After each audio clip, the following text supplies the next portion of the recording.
Good evening students आज हम एक 4th यूनिट का फर्स्ट चैप्टर स्टार्ट करने जा रहे हैं। आई थिंक 4th यूनिट ही रह गई है आपकी। तो देखिए 4th यूनिट का सबसे first chapter it's very easy है ना। इसका आई थिंक एक बार मैं टेस्ट भी ले चुकी हूँ। बहुत सिंपल सा चैप्टर है, दैट इज़ एडवर्टाइजिंग। अब देखिए एडवर्टाइजिंग क्या है। एडवर्टाइजिंग लेटिन भाषा के एडवर और वर्टो शब्द से मिला है। अब देखिए इसका मीनिंग क्या है।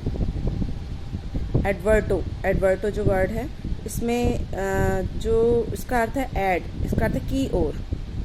ऐड का अर्थ है की ओर और वर्टो का अर्थ क्या है, मोड़ना।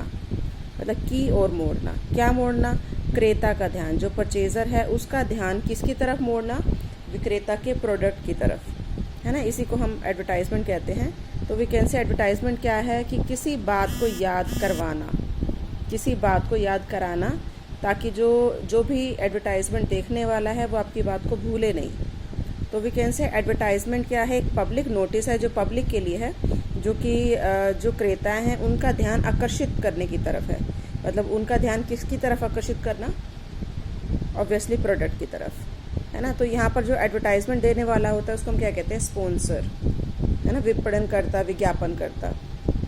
इसके द्वारा भुगतान किए जाने वाले जो उसको हम विज्ञापन कहते हैं। जो भी भुगतान किया जाता है, जो पेमेंट की जाती है, वो विज्ञापन के जो है वो चार्जेस हो जाते हैं। तो ये जो है वो स्पॉन्सर है, मतलब विज्ञापन करता है। अब देखिए ये तो हो गया हमारा विज्ञापन का मीनिंग। अब जैसे बता रहे हैं कि विपणन विज्ञापन के बिना अधूरा है, ये स्टेटमेंट भी आ सकती है कि आप इसको एक्सप्लेन कीजिए। तो आपने ये बताना है कि advertisement is the base of marketing, क्योंकि बिना एडवर्टाइजमेंट के आप जो है वो कस्टमर्स को मोटिवेट नहीं कर सकते। देखिए यहाँ कुछ डेफिनेशंस दी है इन्होंने। डेफिनेशन फिलिप कॉटलर की देखिए, advertising is the non personal form of communication. कि कम्युनिकेशन का नॉन पर्सनल फॉर्म है, कंडक्टेड थ्रू पेड मीडिया। मतलब इसमें जो है वो आपको पेमेंट करनी पड़ती है for advertisement under clear sponsorship. जैसे आप टेलीविज़न पर जो है वो एडवर्टाइजमेंट करते हैं, या रेडियो पर करते हैं, या न्यूज़पेपर में करते हैं। तो ये कुछ डेफिनेशंस है, इसको पढ़ के देख लेना। उसके बाद देखिए, इसके बाद आपको कुछ इसके फीचर्स दिए हैं। इस फीचर्स में देखो क्या बताया है कि एक तो ये क्रेताओं के लिए, ऑब्वियसली जो परचेजर के लिए ये एक संदेश है कि आप अपने प्रोडक्ट को उनके सामने प्रेजेंट कर रहे हैं, एक प्रपोजल रख रहे हैं कि अगर उसको परचेज करना चाहें तो वो परचेज कर सकते हैं, है ना। यह परिचित प्रायोजक द्वारा संदेश है।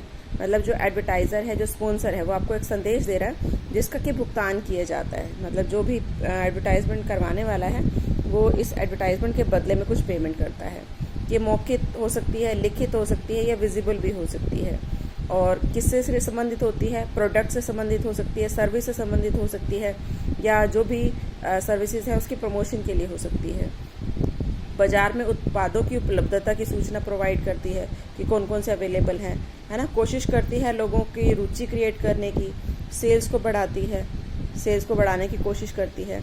और इसी तरह से बाजार में जो है वो उत्पादों को बाजार में स्थापित करने की, मतलब ताकि वो अपना पैर जमा ले, है ना, उसकी भी कोशिश करती है। इस तरह से कुछ डेफिनेशन दी हैं जिसमें कि बताया है कि फीचर्स हैं कुछ आपकी डेफिनेशन के बेस पर, कि जिसमें ये बताया है कि जो एडवर्टाइजमेंट है उसका जो मेन पर्पस है वो क्या है? न्यू प्रोडक्ट का एक तरह से प्रेजेंटेशन, कि मार्केट में चाहे वो रिटन में किया जाए, चाहे वो ऑरल में किया जाए, है ना, या फिर विजिबल फॉर्म में, जैसे टीवी में तो जिस तरह से ऐड आती है वो विजिबल फॉर्म है, उस तरह से किया जाए।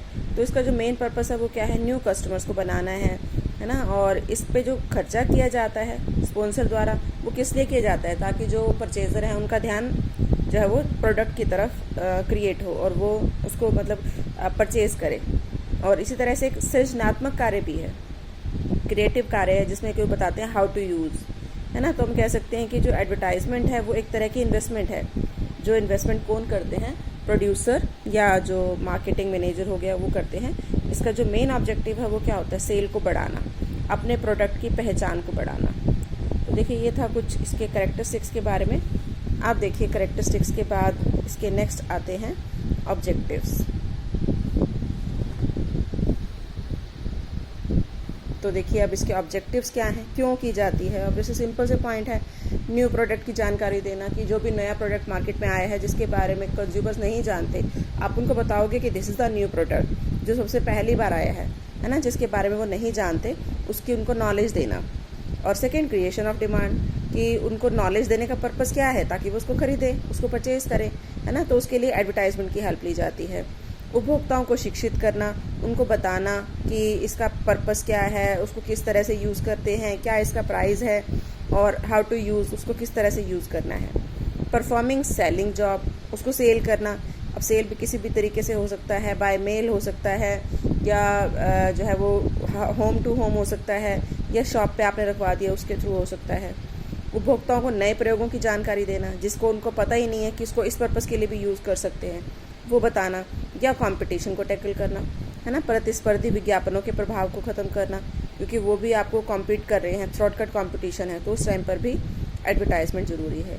और इस तरह से गुडविल को बढ़ाना, क्योंकि जिस कंपनी का नाम कस्टमर ने सुना होता है ऑब्वियसली वो उसी प्रोडक्ट को डिमांड करता है ना। तो इसलिए गुडविल को बढ़ाने के लिए भी, या अगर आपने कोई प्रोडक्ट में चेंज किया है तो उस चेंज को बताने के लिए भी आप एडवर्टाइजमेंट करते हैं, है ना। और जो मिडल मैन है, ताकि जो मिडल मैन है वो इस प्रोडक्ट को मतलब सेल करना उनके लिए इजी हो जाए, तो इस पर्पस के लिए भी जो है वो मतलब जो प्रोडक्ट है वो बेचा जाता है। हुआ क्लियर? तो ये था कुछ इसके ऑब्जेक्टिव्स के बारे में। आप देखिए नेक्स्ट टॉपिक हमारा आता है, इसी में ही है कि ऑब्जेक्टिव में कि ब्रांड की इमेज बनाना। मतलब अगर आपने अपनी एक इमेज बनानी है, अपनी रेपुटेशन बनानी है, गुडविल बनानी है ना, तो उसके लिए भी आप एडवर्टाइजमेंट का सहारा लेंगे। जैसे उन्होंने बताया गगन घी, इसकी अपनी एक इमेज है, ताजमहल चाय, है ना। तो जो भी ब्रांड है, जो नाम दिया हुआ है, brand means name given to a product, उसको पावरफुल बनाना, ताकि जो कॉम्पिटिटर हैं आप उसका कंपटीशन का सामना कर सकें। देखो अगला पॉइंट भी यही है, कंपटीशन का सामना करना, प्रतियोगिता का सामना करना।